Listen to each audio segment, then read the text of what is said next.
Manuel Ángel Vázquez Medel es el escritor y prestigioso catedrático de Literatura Española y Comunicación en la Universidad de Sevilla y gran conocedor de la obra de Francisco Ayala, del que este año se cumple el 115 aniversario de su nacimiento y el 50 de la publicación de su libro El Jardín de las Delicias. El sello editorial Entorno Gráfico, con el patrocinio de la Diputación Granadina, ha publicado en su colección Ciclos del Torno Gráfico uno de los relatos más conocidos del escritor granadino, cuya edición ha estado a cargo de Manuel Ángel Vázquez, quien asimismo es el autor de la introducción y notas. Lo tenemos con nosotros y queremos saber pues muchos detalles de este libro tan precioso. Le damos primero, antes de nada, las gracias por habernos permitido pues conocerlo en profundidad gracias a ese estudio e introducción y ya le saludamos. ¿Qué tal, Manuel? Pues nada, encantado siempre de vincularme con Granada y con todo lo que significa. Granada es muy importante en mi vida, lo es Francisco Ayala y también me da mucha alegría conectar con Ideal, con quien yo suelo colaborar a través de algunas reseñas y bueno, es un diario con el que también me siento muy vinculado. Así que encantado y más aún, efectivamente, en este año que tenemos que conseguir que sea un año muy ayaliano, por eso 115 años de su nacimiento y sobre todo por ese medio siglo desde que terminara en Chicago de fechar en 1971 ese magnífico libro, La culminación de la obra ayaliana, junto con este relato que es El Jardín de las Delicias. Glorioso triunfo del príncipe Arjuna o Arjuna, como algunos pueden pronunciar correctamente. ¿Cómo surge la posibilidad de su publicación de este libro que ahora tenemos nosotros en la mano y que hemos disfrutado leyendo? Bueno, pues a mí me alegra además que este pequeño volumen, precioso volumen, muy bien editado, muy cuidadosamente revisado, se una a los anteriores de Rafael Guillén, Antonio Carvajal, Elena Martín Vivaldi y ahora Francisco Ayala, porque así expresan y recogen cuatro nombres ya y seguirá enriqueciéndose esa colección con los mejores autores granadinos, excepto Ayala y Martín Vivaldi. Bueno, afortunadamente tenemos la suerte de que Rafael Guillén y Antonio Carvajal sigan acompañándonos, ¿no? La Diputación de Granada hizo un ciclo a principios del pasado año en el que hay que recordar que, bueno, del año anterior, me estoy refiriendo al 19 como si tuviéramos el año 20 en blanco. En el año 19 se cumplían 10 años de la muerte de Francisco Ayala, que llegó a esos 103 años lúcido y lleno de vida, pues se hizo un ciclo en la Diputación y a raíz de ahí, con esos ciclos, precisamente la colección se llama Ciclos del Torno Gráfico, pues salió la idea de recoger algún texto que fuera significativo de Ayala. Y se me sugirió que ya que no había ninguna edición extensa, crítica, de Glorioso Triunfo del Príncipe Arjuna, lo leemos un poco al español, aunque verdaderamente en su lectura debería ser Arjuna, pero bien, Glorioso Triunfo del Príncipe Arjuna. Surgió así esa posibilidad y bueno, además dio la coincidencia de que en 2019 fue el año en el que yo completé, como yo digo, mi ciclo de llevar a Ayala a todo el mundo y he estado en casi todas las ciudades de Ayala. He dado conferencias sobre Francisco Ayala, por supuesto en Granada, en Madrid, en Sevilla, que es una ciudad que se ha querido vincular también a las de Ayala, o en Chicago o en Nueva York. Pero me faltaba Delhi y acepté una invitación que tenía de la India y pude hablar en el otoño de 2019 sobre Francisco Ayala en Delhi. Y tuve ocasión también de hacer ese viaje un poco tras las huellas ayalianas, ¿no? Como recorrí también en su día las calles de Buenos Aires o las calles de Puerto Rico en busca de las huellas de Francisco Ayala. Así que fue una idea que a mí me vino muy bien, coincidía curiosamente con otra edición que yo también he preparado sobre Rabindranath Tagore, Pájaros Perdidos, en la excelente traducción de Zenobia y Juan Ramón Jiménez. Y por tanto, la verdad es que esta edición para mí es muy especial, muy especial. Precisamente nos llamaba la atención esa firma que aparece al final del estudio donde se indica que el mismo se fue tomando forma a caballo entre Nueva Delhi y Sevilla entre el mes de septiembre de 2019 y julio de 2020. Intuíamos que podía ser tras la huella de Ayala y que por tanto tenía relación precisamente con la fecha de realización de este estudio o de finalización. Francisco Ayala emprendió a mitad de su vida, cuando había cumplido 50 años, en enero de 1957, emprendió un largo viaje en el que llegó a la India, a Bombay y a Delhi. Él incluso en una carta a su amigo Mallea, a su amigo Eduardo Mallea, le dice que se tiene que volver de la India cuando él querría haber estado más tiempo y haber visto la India más a fondo, porque solo le dio tiempo a estar en Bombay y en Delhi.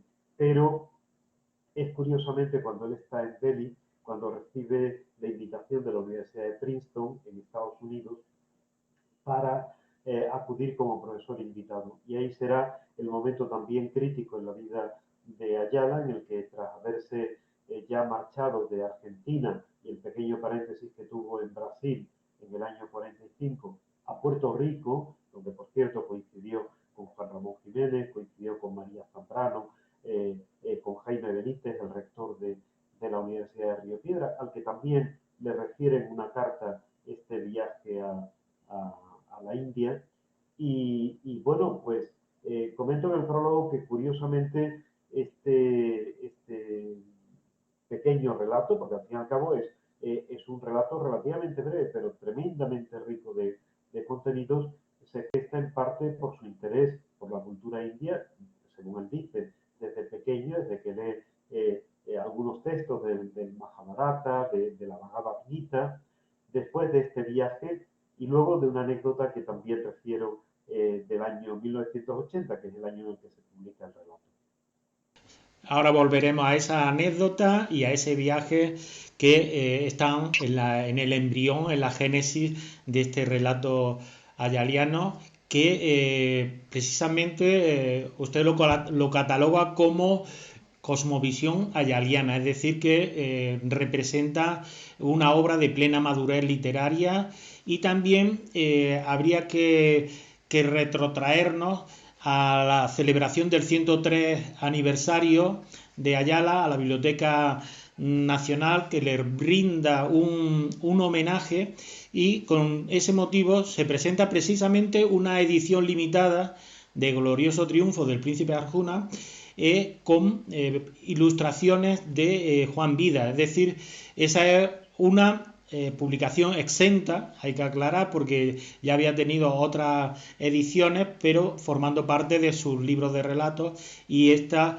en ese acontecimiento estuvo usted también.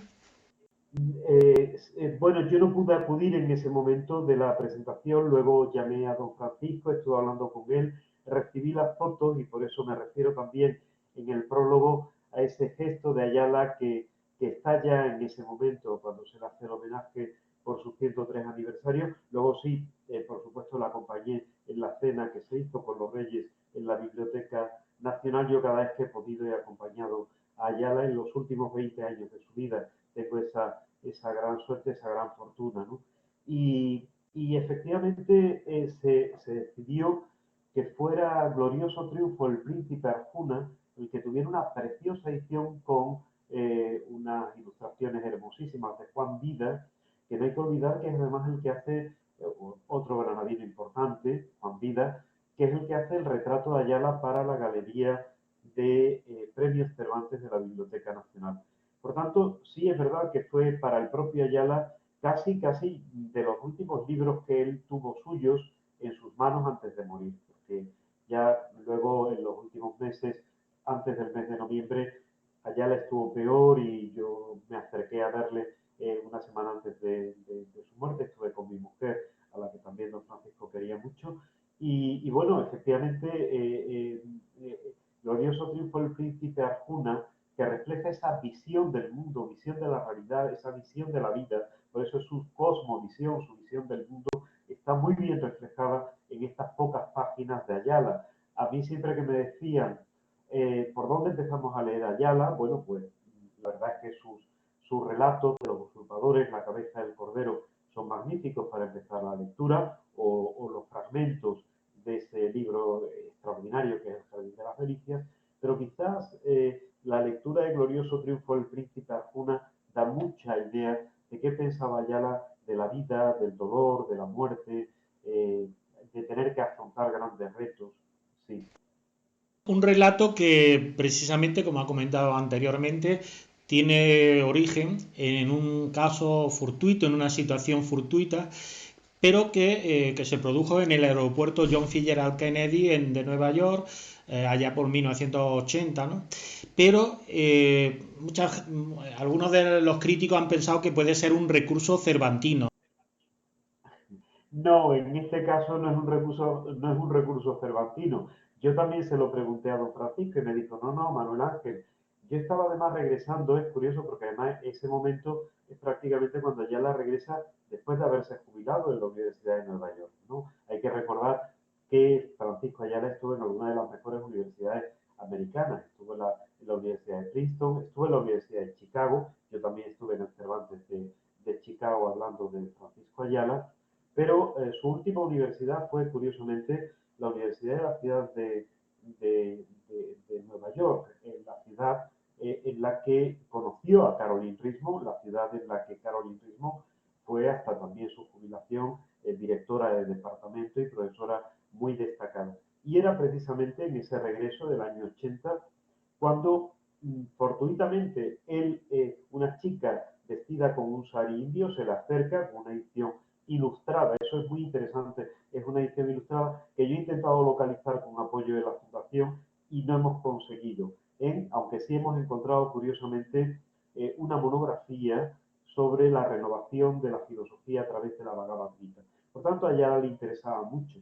Él lee además, vuelve a leer el canto del bienaventurado en inglés, porque la edición que le lleva a la chica está en inglés, y a él se le ocurre que eso puede dar lugar para hacer un relato en el que él toma la parte central, en la parte tercera de las cuatro que tiene Glorioso Triunfo, pues está el sueño de Arjuna, Ayala juega al ajedrez bajo la pérgola, está la vacilación de Arjuna ante la batalla y finalmente está la victoria de Arjuna, ¿no?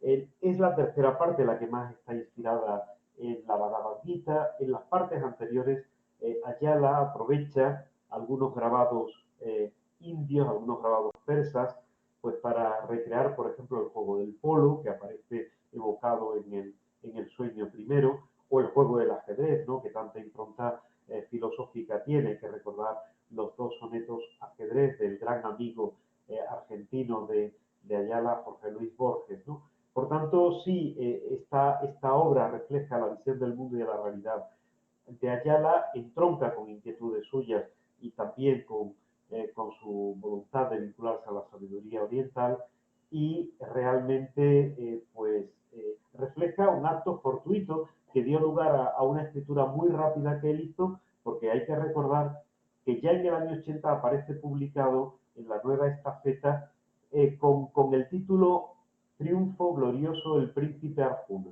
Ese es el único retoque que va a hacer Ayala, porque Ayala siempre decía que él quería ser muy responsable, tener una gran responsabilidad sobre lo que publicaba y casi nunca hace correcciones. Por eso, en Ayala, aunque salen ediciones sucesivas de sus escritos, él apenas corrige, como dicho también en el prólogo, alguna palabra. Y efectivamente, esa anécdota de la chica india con el sari es real. No es un recurso cervantino, a veces la vida supera la ficción, pero está muy bien esa pregunta porque también me permite subrayar todo el eco cervantino que también hay aquí en el relato. Bien, pues ya casi hemos visto ese recorrido que ha seguido el relato hasta la publicación última, que es la de entorno gráfico, porque nos da la posibilidad de conocer cómo este texto, protagonizado por el príncipe Arjuna, que a propósito del nombre significa claro como el color del amanecer. Eso es es la vinculación con alguien que es claro, limpio, transparente, vinculado a la luz y al amanecer. Alguien verdaderamente, claro, Arjuna o Arjuna tiene una resonancia profundamente espirituales en las culturas orientales, ¿no? Y hay un detalle muy ayaliano, y es que quien acompaña en el carro de combate, la vida como combate, la vida como lucha, la vida como agón, ¿verdad? Esa agonía de la que todos somos protagonistas, quien acompaña a Arjuna en la Bhagavad Gita es Krishna, es decir, una de las encarnaciones de la divinidad, del Brahman en toda la riquísima iconografía y el pensamiento y esa complejísima religión de la India. Pero Ayala hace que el que acompañe a Arjuna en el carro de combate en la llanura de Kurukshetra no sea ningún dios, sino sea un ser humano. Sendar le llama, ¿no? Yo también digo en el prólogo que hay todo un juego de alusiones. Ayala jugaba mucho con la intertextualidad, ¿no? Sendar es quien le marca la senda, quien le marca el camino, quien le ayuda a emprender el camino de su propia vida al príncipe Arjuna, ¿no? Y por eso digo que sí, que es una figura extraordinariamente importante en toda la cultura oriental y ahora también en la cultura occidental, claro. Tuvimos la posibilidad de conocer las ediciones sucesivas en las que solo ha habido esa inversión del sustantivo y el adjetivo del título, como ha hecho referencia, y así hasta llegar a la Feria del Libro de Huelva en 1997, con motivo de la publicación de los cuadernos literarios de La Placeta, que ese primer número pues está dedicado precisamente a este relato en el que llama la atención la ausencia del humor y la ironía. Sí, bueno, me alegra mucho, Antonio, también que recuerdes esa edición a la que yo tengo un cariño muy especial, porque Huelva es mi tierra, yo nací en Huelva.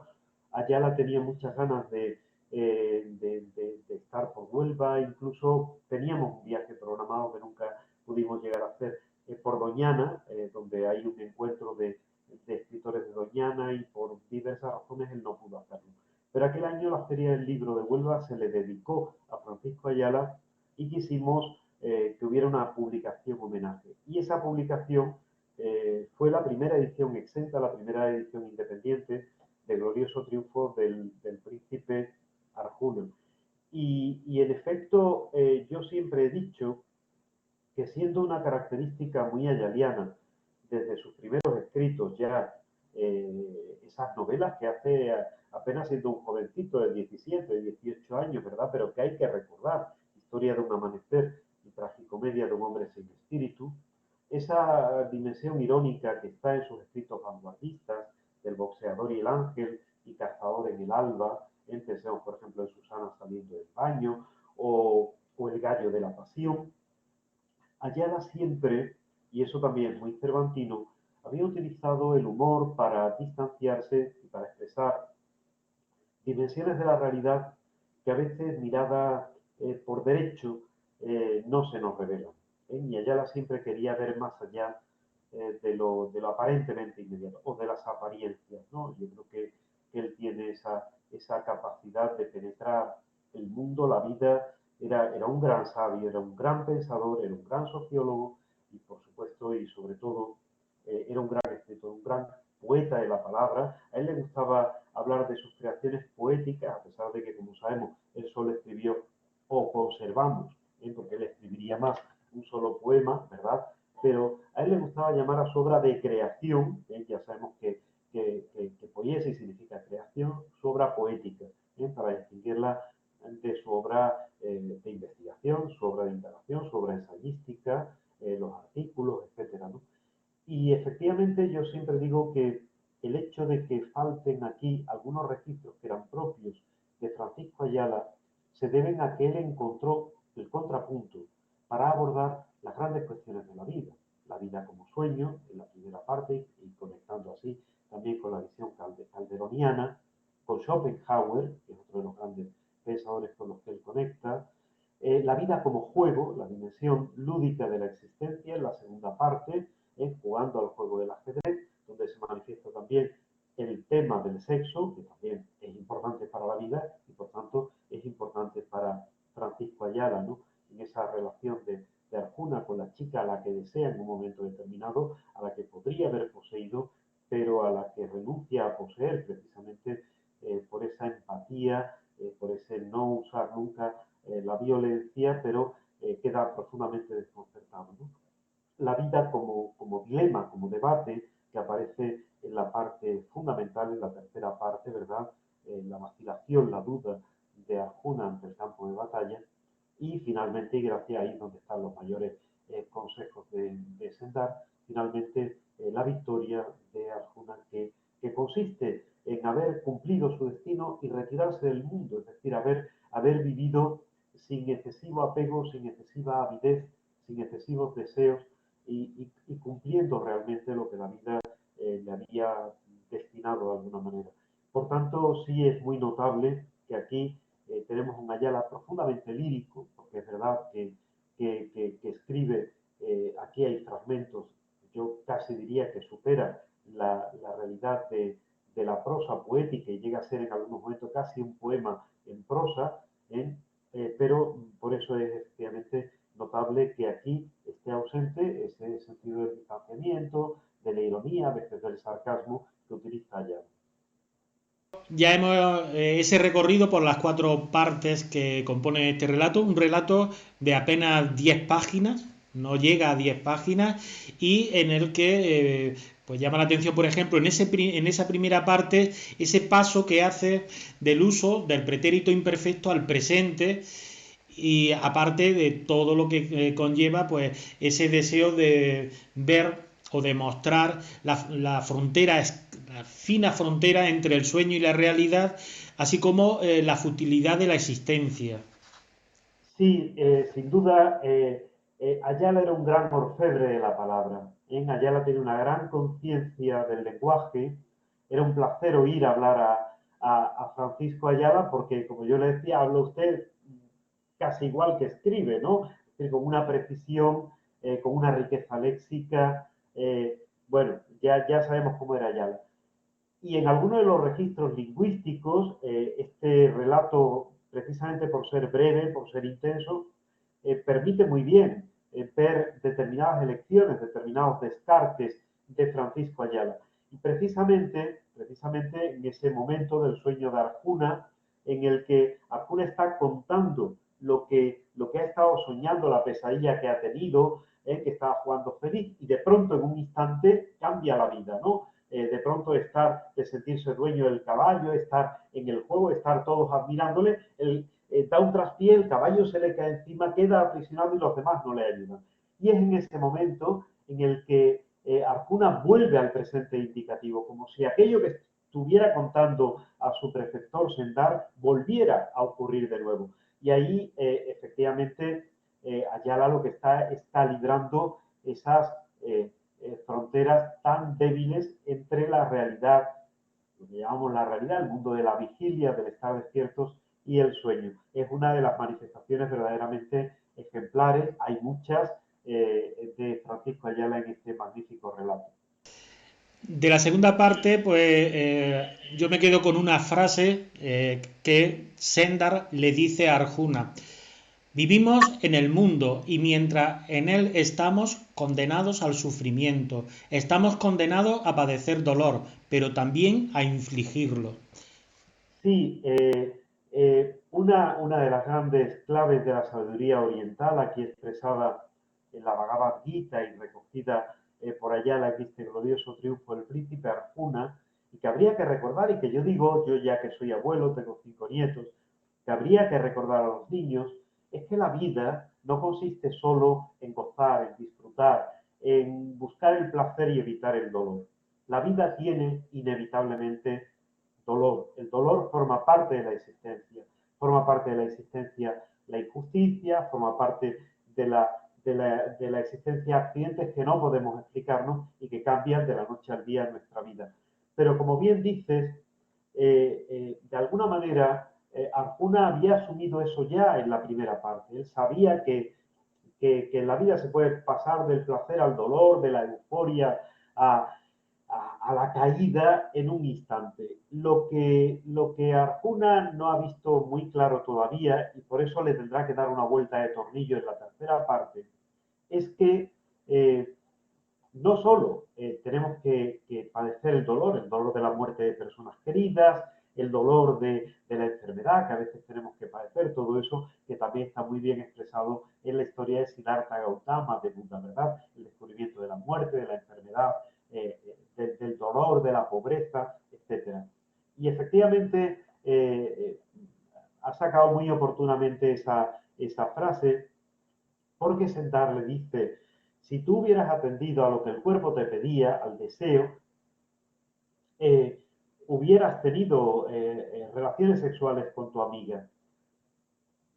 Tal vez incluso a ella le hubiera gustado, porque eso al final se lo vuelve a decir, pero como Arjuna la ve un poco asustada, la ve, él renuncia al placer para no causar dolor a la persona a la que él ama, ¿no? Y la historia de Arjuna recoge también ese amor, ¿no?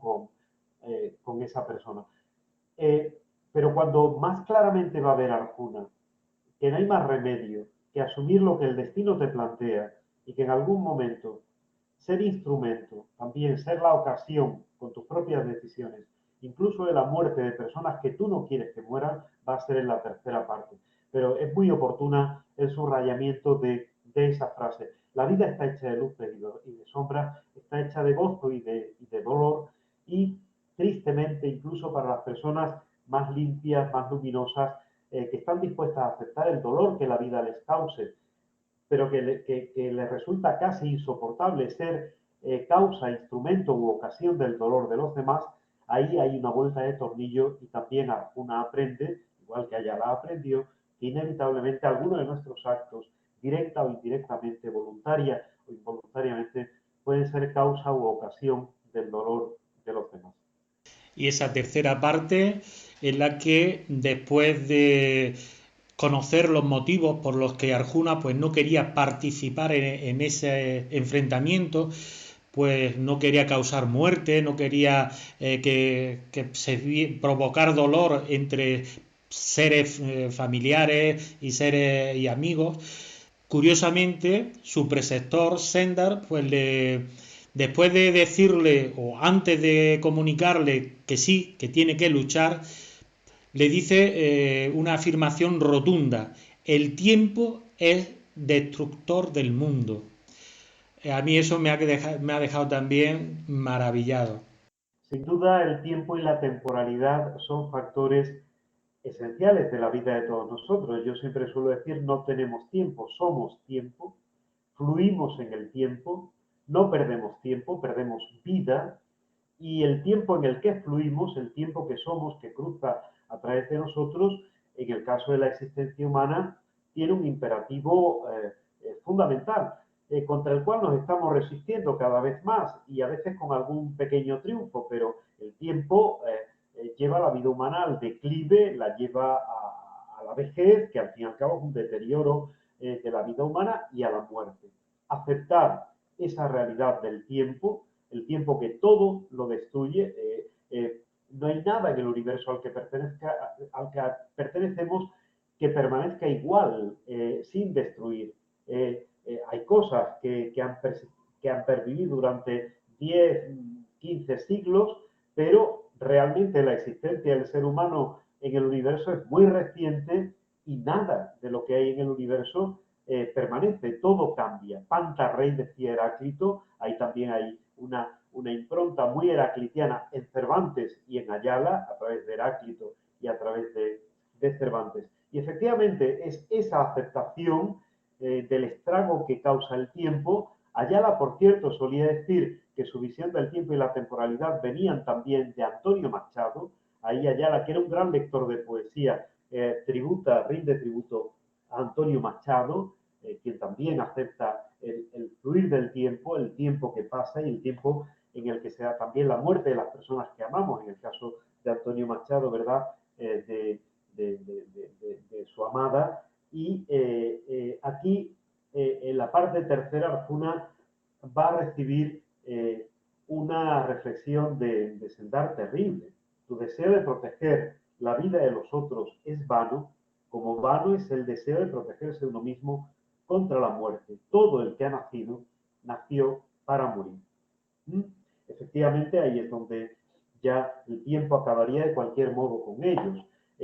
Esa reflexión sobre el tiempo, la temporalidad, desde la aceptación, es la que llevará también a Arjuna a reconocer que probablemente si él no toma la decisión que toma, podrían morir más personas que incluso tomando la decisión que toma. En Ayala, por cierto, Antonio solía decir una cosa que a mí me impresionaba mucho, a mí me la comentó a propósito del final de la guerra civil, de su misión en Praga, de intentar parar la guerra civil, de los errores y horrores que en ambos bandos se están cometiendo en la guerra civil, y Ayala dice, pero yo permanecí fiel a la República, porque la vida no siempre nos deja elegir entre lo bueno y lo mejor, que es la elección perfecta, a veces ni siquiera entre lo bueno y lo malo, sino que a veces tenemos que elegir entre lo malo y lo peor.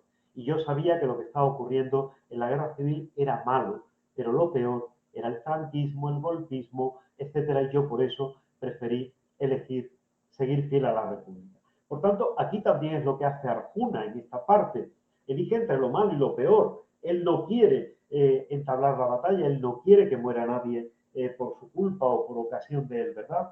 Precisamente él asume que el destino le ha puesto en esa función, que lo justo es librar la batalla y defender los derechos que no son de los otros, que no dejarse arrebatar los derechos, y es una lección verdaderamente extraordinaria.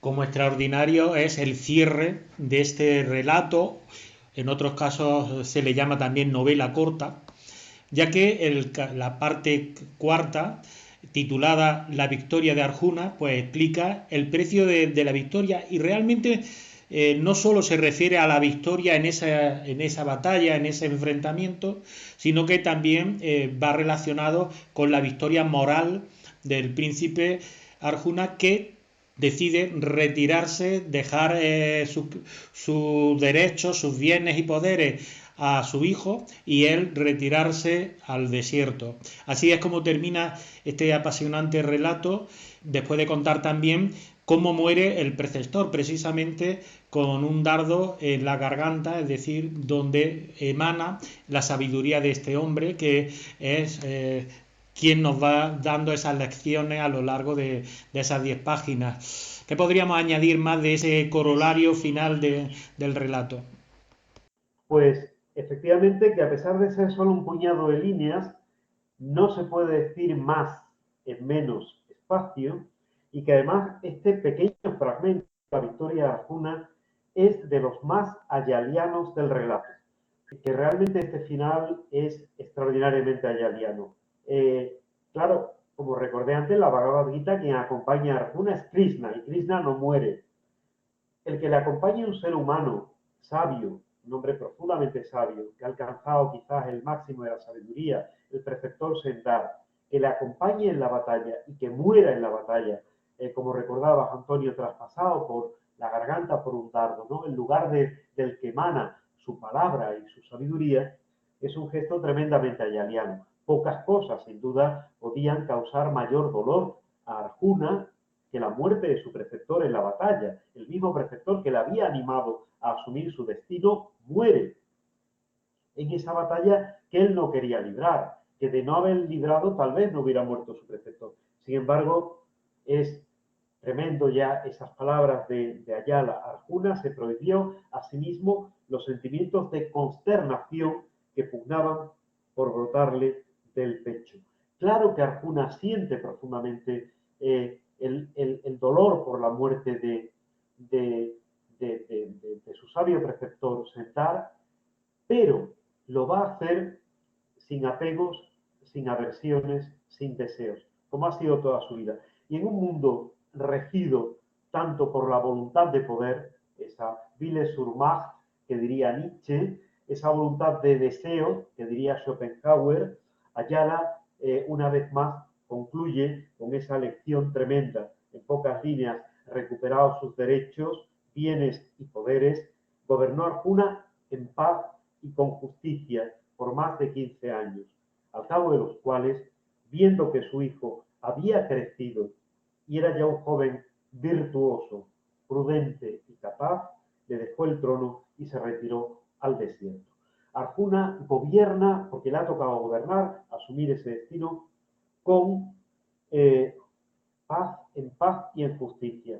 Y no tiene deseos de poder. Tan pronto como puede dejar el poder, lo deja y se retira. Le deja el trono y se retira al desierto.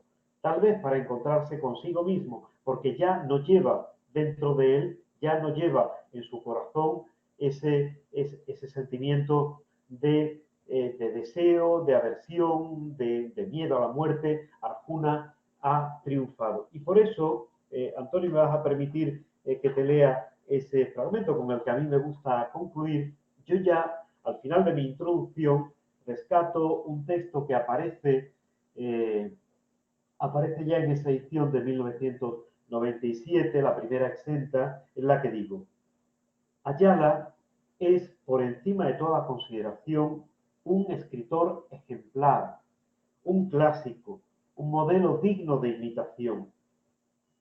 Pero Ayala, aquí, en este relato, no es solo el sabio Sendar, es también, y sobre todo, Arjuna, la aceptación de sus circunstancias vitales, la sabia distancia que adopta ante una felicidad que sabe efímera y un dolor que proclama inevitable, la capacidad de indicar el camino desde nuestra situación histórica hacia la radical pregunta por el ser y hacerlo de manera tan hermosa, su conformidad ante la fatalidad de la muerte le hicieron ya en sus años de existencia inmortal.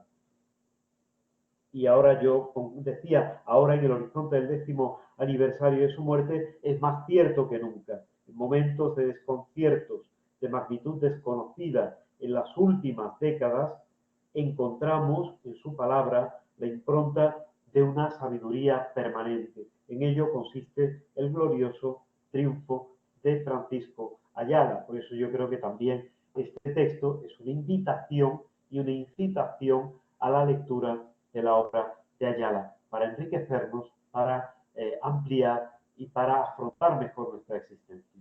Seguro que sí, un libro que muestra cómo el relato es accesible a cualquier lector, pero que también ofrece muchas pistas para pasar a niveles más profundos, como así han demostrado Thomas Mermal, Rosa Navarro, Nelson Oringer, Ángeles Prado, Elena Barroso, Inmaculada Murcia y Manuel Ángel Vázquez Medel.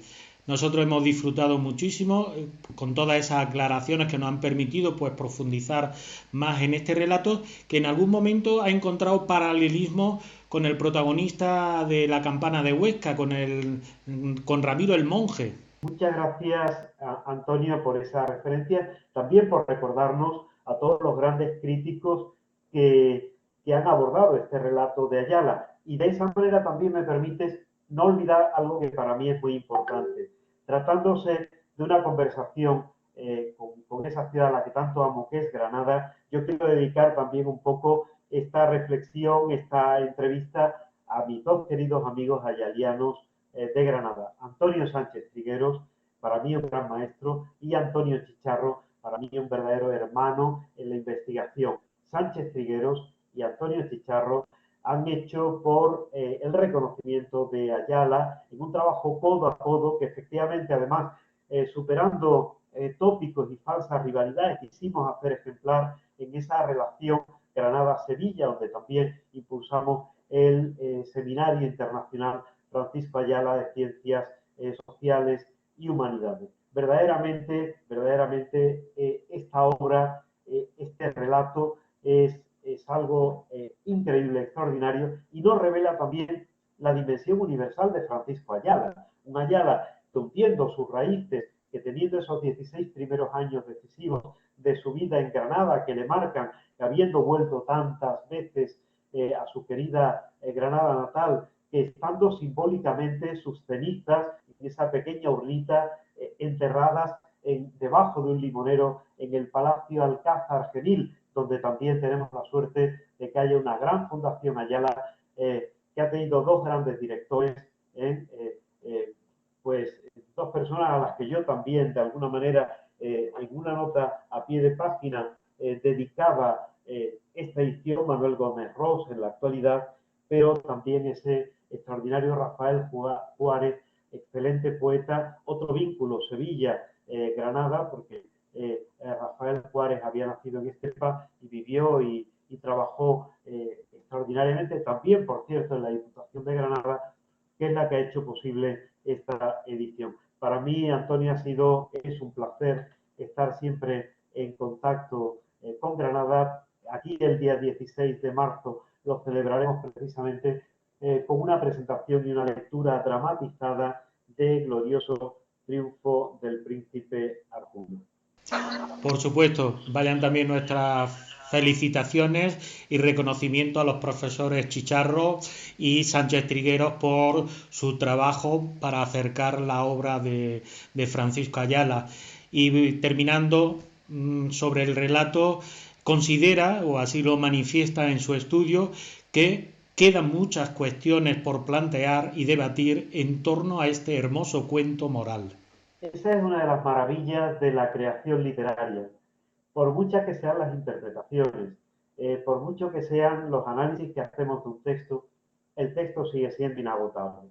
Y yo mismo, después de poner punto final a esta presentación, que no quería tampoco que fuera más extensa, me di cuenta de que había otros factores, otras dimensiones que quedaban pendientes por descubrir y por indagar. Pero ya incluso prefiero sugerirlo para que sean los jóvenes. Quiero que haya una gran generación de jóvenes investigadores ayalianos, igual que está convocado el premio Ayala de relato o el premio Ayala de traducción. A Ayala le preocupaban mucho los jóvenes, siempre quería impulsar a través de lo que pudiera ser su fundación la lectura entre los niños, entre los jóvenes, y por eso también es una alegría pensar que no queda agotado, que hay pequeños secretos por descubrir en este precioso, magnífico, inagotable relato de Francisco Ayala. Pues lo dicho, muchísimas gracias. Gracias por el tiempo que hemos disfrutado con la lectura del relato y también con esta entrevista. Muchas gracias, Antonio. Muchas gracias también porque así se nos permite superar los inconvenientes de la tecnología. Hemos estado conectados a través del sonido del teléfono, hemos estado conectados también a través de la plataforma Collaborate y yo espero que de todo ello salga, como estoy seguro, como ya son todas tus magníficas entrevistas, un testimonio para seguir siempre diciendo que Granada tuvo la suerte de dar en el siglo XX varios, no me voy a circunscribir ahora solo a Lorca, que nació a finales del 19, ¿verdad? En el 98, pero sobre todo Lorca y Ayala, separados apenas por 8 años, dio dos grandes escritores granadinos a la literatura universal de todos los tiempos. Lorca lo tiene ya muy reconocido. Ayala, en el que no pude conseguir que se le diera el premio Nobel, a punto estuvo de conseguirlo en el año 98, pero debemos hacer porque sea tan conocido como Federico García Lorca. Claro que sí, ese será el glorioso triunfo de Francisco Ayala también en el siglo XXI.